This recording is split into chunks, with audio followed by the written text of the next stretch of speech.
Lo que voy a contarte tiene que ver con lo que es el dato del día y tiene que ver con la política, porque obviamente después de la condena que fue ratificada por la Sala Cuarta de la Cámara de Casación Penal, Cristina Kirchner llamó a los suyos, a los dirigentes políticos con representación institucional, a los diputados y a los senadores. También hubo algunos dirigentes sindicales.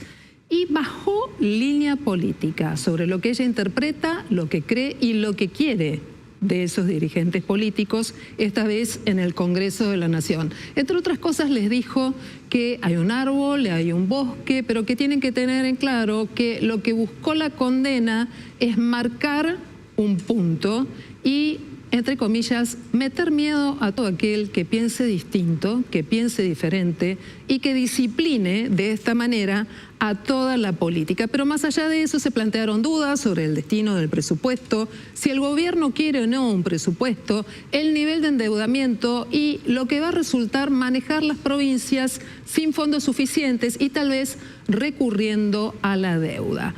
Pero llamó mucho la atención a los presentes este dato. Dijo la expresidenta: nosotros construimos y a cada cosa que construimos le cambian el nombre. Estoy pensando en el Centro Cultural Néstor Kirchner, que ahora es Palacio de la Libertad, o en el gasoducto Néstor Kirchner, que ahora pasa a llamarse Perito Moreno. Pero ¿qué dijo la doctora Kirchner? Que construyan algo. Y si quieren, pónganle de nombre Jorge Rafael Videla. La cuestión no terminó ahí, porque más allá de lo que ocurra con la Corte Suprema de Justicia, instancia a la cual va a apelar la doctora Kirchner, esta tarde hubo una reunión entre el senador Eduardo Guado de Pedro, el senador Oscar Parrilli y también el doctor Carlos Zanini, que es un hombre que conoce todos los vericuetos legales del poder. Se espera presentar esa apelación en una corte que en lugar de tener 5 jueces hoy tiene 4 y va en camino de tener solo 3 en febrero. Mucho en diciembre, mucho para mirar allí. La preocupación en el entorno de Cristina es que antes de que se definan las sillas de la corte haya una ley de ficha limpia que sea el verdadero obstáculo para que pueda ser candidata a cubrir un cargo electivo el próximo año 2025. Pero más allá del dato, por supuesto, lo que necesitamos es una lectura legal, una lectura que nos permita ir más allá luego del fallo. Por eso hemos convocado a la doctora González Tocci, que es abogada, especialista en Derecho Constitucional, para plantear esta primera mirada. ¿Qué tal, doctora? Buenas noches. Gracias por acompañarnos. ¿Qué tal? Buenas tardes, muchas gracias por invitarme. Bueno, lo primero y básico, ¿hay algún tipo de objeción sobre la condena que fue ratificada hoy por la Cámara de Casación o podremos decir que todo el fallo se ajusta perfectamente a derecho? Yo no lo puedo afirmar porque todavía no analicé completamente el fallo por el horario en el que salió y además yo no soy abogada que conoce todo el expediente. Yo tengo ciertos cuidados cuando opino sobre casos en donde no intervine. Lo que sí puedo responder es cómo es el camino procesal, claro, las instancias procesales que quedan.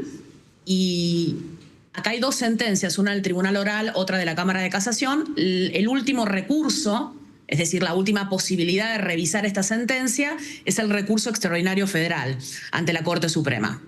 Y ese recurso extraordinario federal es un recurso excepcional en donde no se prevé la posibilidad de revisar todo el juicio completo. Se revisa cuestiones vinculadas al derecho federal y si existe arbitrariedad en la interpretación de las pruebas, por ejemplo.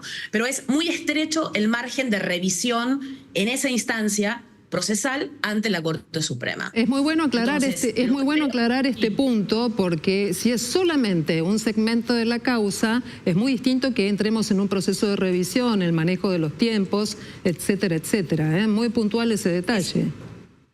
Es distinto porque el recurso extraordinario federal está pensado para esto. Causales muy estrictas establecidas por ley. La jurisprudencia de la Corte fue ampliando en lo que se considera sentencia arbitraria, que es una sentencia desprovista de fundamentos, pero tampoco es que yo reviso de foja cero, para hacerlo en un lenguaje más llano, todo el juicio otra vez. Es decir, que sería una ventanita estrecha en donde se puede revisar. Bien. Para plantear ese recurso, tiene 10 días hábiles desde que le notifican la sentencia, desde hoy. Y ese recurso tiene 2 etapas. En la primera etapa se analiza si es procedente o no. Sí. Si se rechaza, tiene el ultimísimo recurso, que es el recurso de queja o recurso directo ante la Corte Suprema. Son 2 recursos que van a la Corte, pero en 2 etapas. Sí, queda claro. Entonces, en estos 2 recursos ya tendría cerrada la instancia recursiva teniendo la última sentencia del último tribunal de Argentina, que es la Corte Suprema.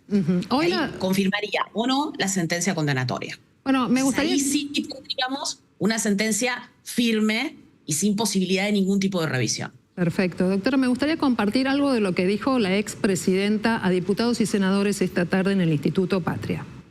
Me parece que esto es el árbol que no deja ver el bosque. Creo que el efecto principal de esta sentencia o de esta metodología o de esta persecución, si se quiere, es disciplinar a la dirigencia política, o sea,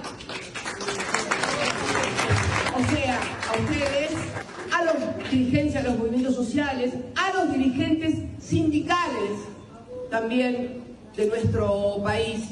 El objetivo es ese. Siento que cumplí con una generación que fue la mía de Néstor, que quería un país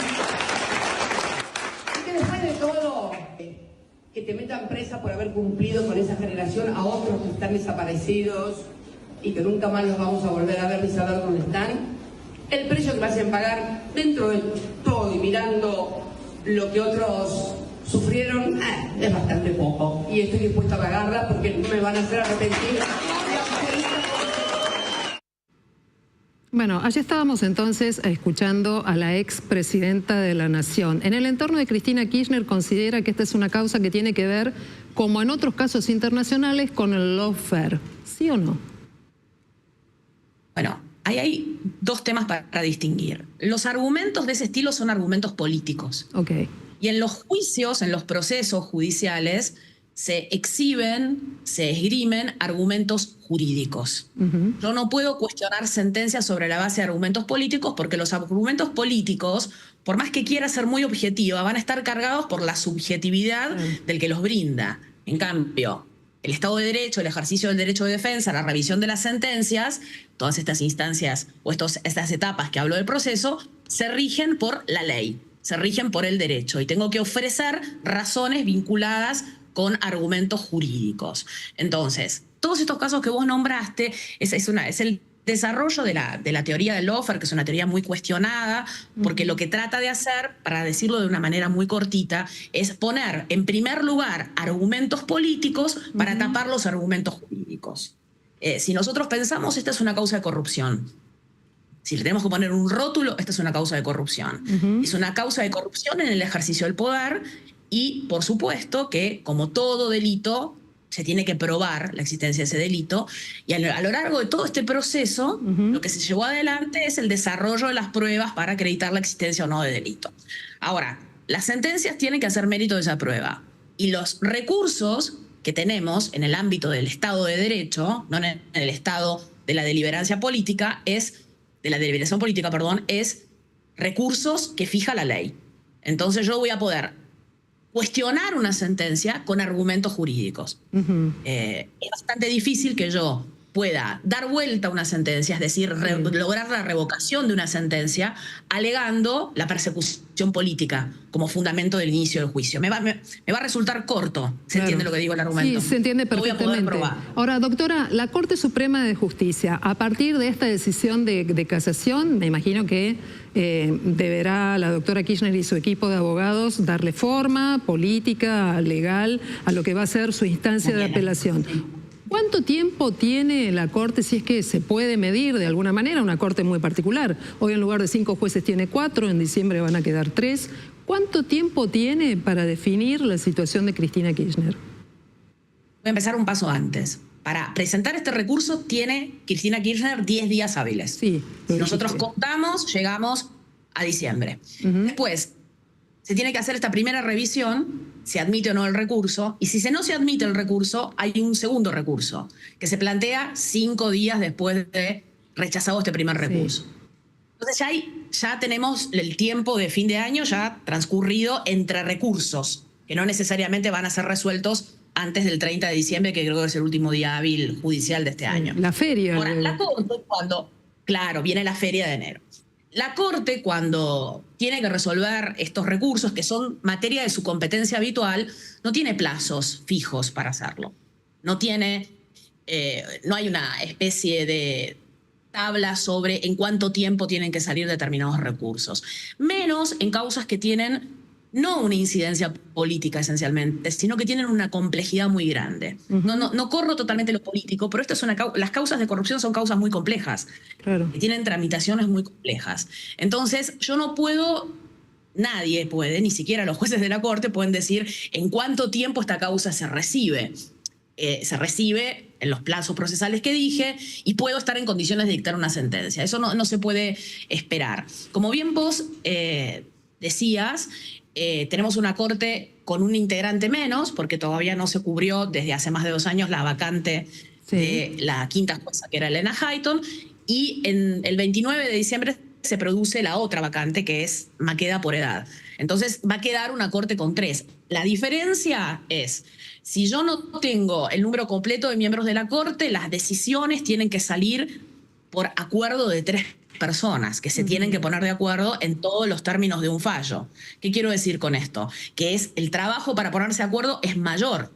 Porque cuando yo tengo más miembros, si no estoy de acuerdo en algo, puedo votar en disidencia. Claro, en cambio, claro, acá, para que salga una sentencia, voy a necesitar, por lo pronto, mientras no se integre la Corte, acordar, ponerse de acuerdo 3 jueces sobre el fallo definitivo que dictará la Corte en el marco de estos recursos. Muy bien, bueno, un proceso interesante. Te pido que me esperes un segundito nada más, porque aquí Leandro está trabajando con casos internacionales donde distintos referentes políticos recibieron condenas y luego resultaron en un proceso muy particular de condenados de pronto, en algunos casos, a una nueva presidencia. Leandro. Sí, bueno, estos casos fueron mencionados por la propia Cristina Fernández de Kirchner ayer en su misiva. Estamos hablando del presidente de Brasil, Luis Inácio Lula da Silva, que fue condenado en el marco del Lava Jato, pasó 580 días preso, no pudo ser candidato a presidente en 2018, la elección que gana Bolsonaro, y luego su condena fue anulada porque no se respetaron derechos y garantías constitucionales durante el proceso. Por eso es liberado y finalmente vuelve a postularse a la presidencia y es electo nuevamente presidente de Brasil en un retorno desde la cárcel al poder. Ese es uno de los casos, ¿no? Después está el caso de Dilma Rousseff, que no fue condenada por la justicia, tampoco enfrentó un proceso penal, pero sí fue víctima de un impeachment del Congreso. La destituyeron con un juicio político por maquillar cuentas públicas, las cuentas fiscales. Por eso fue destituida. Me acuerdo mucho en ese entonces que el PT, el Partido de los Trabajadores, decía que no fue víctima de un impeachment, sino de un golpe institucional. Esa era la versión de la izquierda brasileña. Y el otro caso, que sí es referenciado por Cristina en su carta, es el de Donald Trump. Donald Trump fue electo la semana pasada nuevamente presidente de los Estados Unidos, luego de 4 años en los cuales se enfrentó varios procesos criminales, varios juicios, fue condenado de hecho en alguno de ellos y todavía tiene juicios pendientes como el del ataque al Capitolio, que lo está investigando la justicia por haber presuntamente instigado ese ataque y no haber hecho todo lo suficiente para defender y proteger a senadores y representantes en el Congreso de los Estados Unidos. Estos son los casos en los cuales Cristina se pretende referenciar en una defensa más política que jurídica, como decía Lorena. Lorena, yo te quiero preguntar algo porque tiene mucho que ver con el caso de Brasil. En el caso de Brasil, la ficha limpia, la famosa ficha limpia, es lo que termina llevando a Lula a la prisión efectiva y a la inhabilitación en el 2018. En este caso, en Argentina, se está tratando en el Congreso un proyecto similar que, sin necesidad de agotar todas las instancias, solo con una sentencia, sin que quede el fallo firme, ya inhabilita a cualquier persona a presentarse un cargo electivo. Lo que te quería consultar es si esa ley que se está tratando de ficha limpia entra en contradicción con algún compromiso, algún tratado internacional o alguna otra marco jurídico que tenga Argentina al prohibírsele a una persona presentarse a elecciones con una sola sentencia en contra. Bueno, gracias. Muy buena la pregunta. Hago una sola diferencia.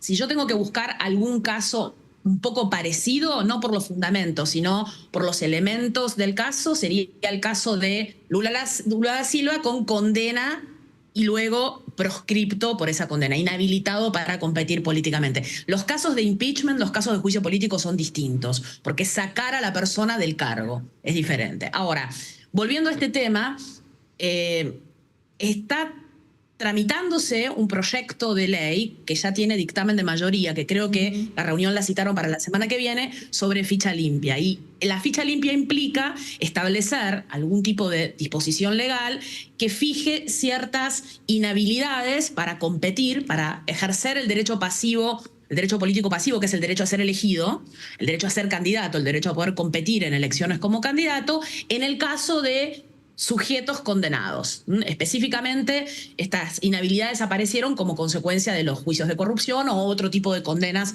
que solían tener los candidatos. ¿Y por qué aparecen estas leyes?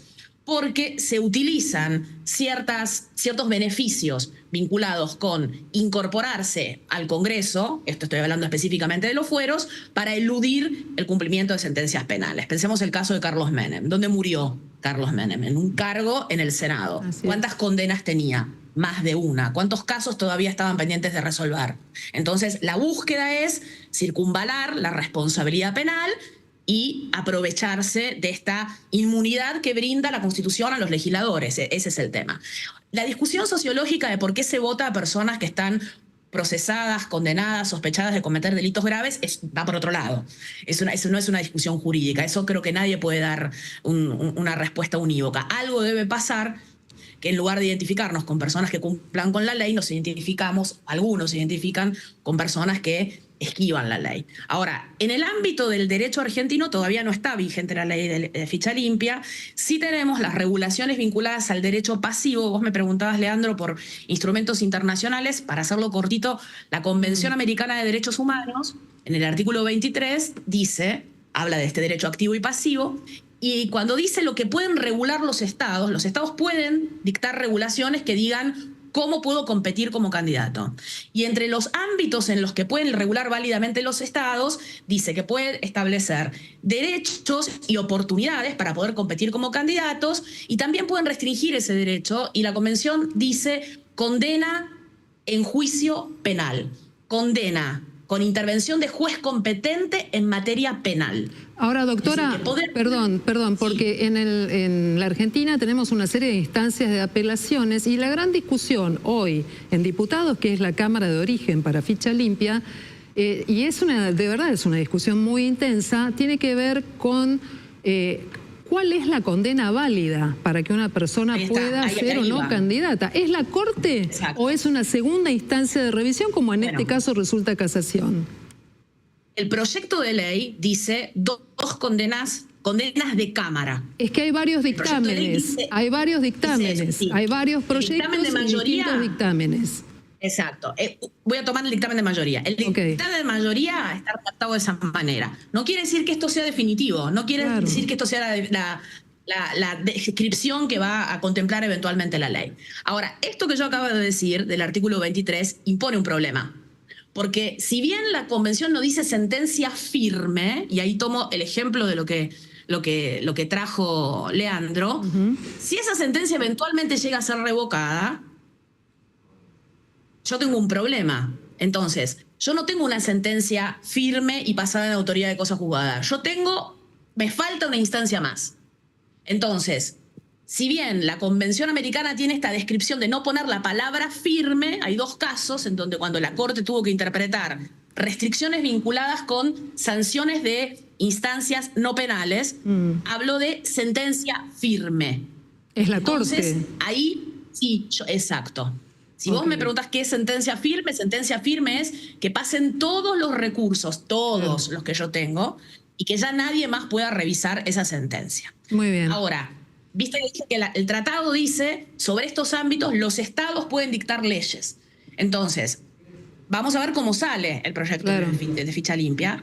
Y es interesante que recojan estos aspectos porque es como decíamos recién, forma parte de la normativa vigente en Argentina. No es que estamos hablando, ese tratado Sí. de jerarquía constitucional a partir de 1994. Entonces no, complementa la Constitución, no es que está fuera. Muy bien. Entonces Doctora, es importante para tener en cuenta cuando se diseñan estas restricciones. es la doctora González Tocci, Lorena González Tocci, especialista en Derecho Constitucional. Muy importante esta última aclaración sobre cuándo se considera en Argentina una sentencia firme, y va a ser muy importante que esto se debata en el ámbito del Congreso, porque allí ficha limpia, se viene al debate la próxima semana, miércoles o jueves. Te agradecemos mucho esta forma de iluminar parte de todo lo que se debate hoy en el ámbito político y también en la justicia. Gracias.